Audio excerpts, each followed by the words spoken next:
আসসালামু আলাইকুম everyone. I hope সবাই অনেক ভালো আছেন। আজকে নিয়ে আসলাম দারুণ মজার পালং শাক ভাজি বা স্প্যানিশ। তো স্প্যানিশ শাকটা আমি কিভাবে ভাজি করি আর খেতে এত সুস্বাদু হয় চলুন দেখে নিই। তো প্রথমে বাজার থেকে 2-3 মুঠো শাক নিয়ে এসেছিল, পালং শাক। তো সেগুলোকে বেছে নিয়েছি।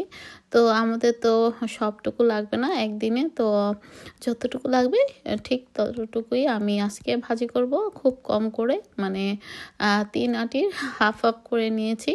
তো 3 মুঠো শাক কিন্তু এখানে খুব যে বেশি তা কিন্তু না। তো দুজনের অনুযায়ী আমি কুচি কুচি করে কেটে নিয়েছি। আর প্রথমেই শাকগুলোকে অবশ্যই ভালো মতো বেছে ধুয়ে নিতে হবে। তো যাই হোক, এখন চলে আসলাম রান্না করতে। তো প্রথমে একটা হাঁড়িতে বা প্যানে দিয়ে দিলাম বেশ কিছু তেল।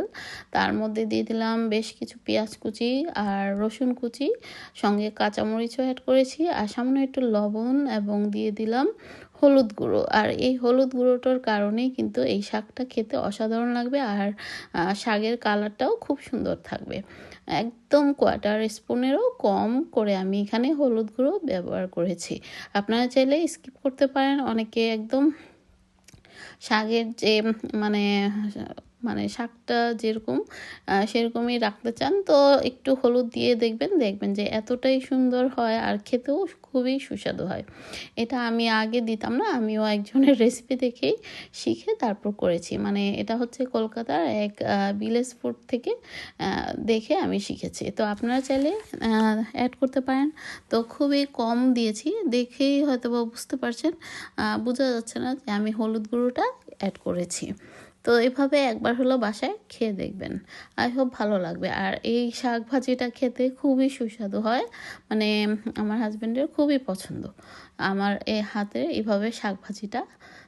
তো এখানে আমি মরিচগুলোকে একটু থেতো করে দিচ্ছি, একটু ঝালটা বের হলে ভালো লাগবে খেতে।